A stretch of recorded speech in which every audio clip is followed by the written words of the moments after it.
Buddhism doesn't have the love component. It's all about eliminating attachments. You're going to eliminate your attachment with your wife. You're going to eliminate your attachment with your kids. Buddhism can only take you so far. It works for reducing suffering. It's like, imagine the Buddha is like a doctor and you want your suffering reduced. All right, he prescribes you the Eightfold Path, you do it. But if you want excitement, you want love, Buddhism's not going to work. To love someone, that means there's got to be some suffering. And the question that you might ask yourself is, what is it that's worth suffering for? Who is worth suffering for? And what kinds of things will you want to do in your life that you love so much that it's worth the pain and suffering that comes along with it? So what about Buddhist enlightenment? Well, there's a problem with Buddhist enlightenment. Because from a Buddhist perspective, there's nothing in the center. Seriously, there's nothing. Nothing there. But I can tell you flat out that there is.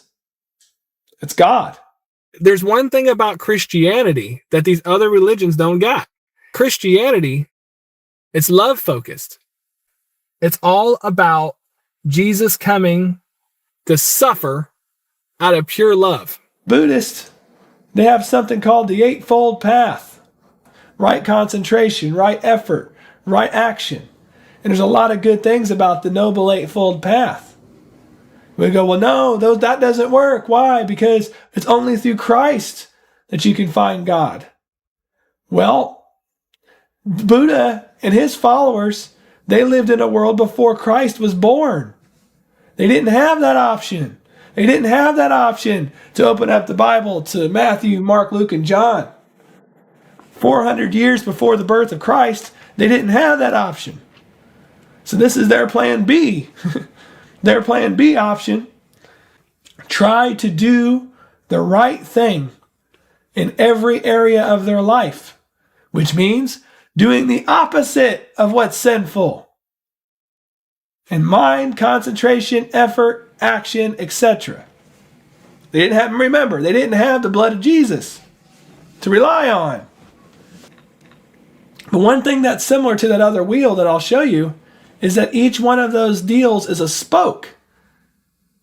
And as you do the righteousness, you walk that path, that straight and narrow path, it gets you closer to the center. It gets you closer to the center, and the closer that you are on the center, the closer that you are to a kind of enlightenment. The story of Buddha. Buddha was born into a royal kingdom. He was a prince. He was given everything he could possibly want. And his dad, the king, told Buddha, or was very, very careful not to expose Buddha to anything evil.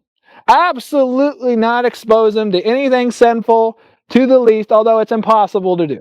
When Buddha became of age, and he first saw an old person, a dead person, a poor person, what Buddha did, he basically walked away from a life of luxury, completely just up and walked away from having everything just to discover the truth about the way everything is. It's almost like the opposite. The story of Jesus Christ is an ascension story, guys. It's a story of a person being born in meager beginnings and ascending through a path. Whereas the Buddha story is a story of descension. So if you're born in the United States, you might want to pay attention to the Buddha story as well. Because you have so much luxury in the United States, in Europe, and the Western world. You have so many attachments. You're not being born into meager beginnings. You're born into a life of luxury, much like the Buddha. And much like the Buddha, you have to take a step away from some of the luxuries in order to hear and feel and experience what's really there. There are attachments. They're called attachments. And the Buddha says that these attachments, everything that you're attached to, has a cost. I'm attached to YouTube. I'm paying a price right now because I'm attached to YouTube. The Buddha was born 400 or 500 years before the birth of Christ. He was not worshiping anything. He walked away from all that. Buddha came out of the Hindu world and walked away. That's a different story than the story of Jesus Christ. He did not embrace Hinduism and continue on the Hindu path. He did the opposite. Okay, he was a rebel. He was supposed to be king, and he chose not to be king. That's the path of the Buddha.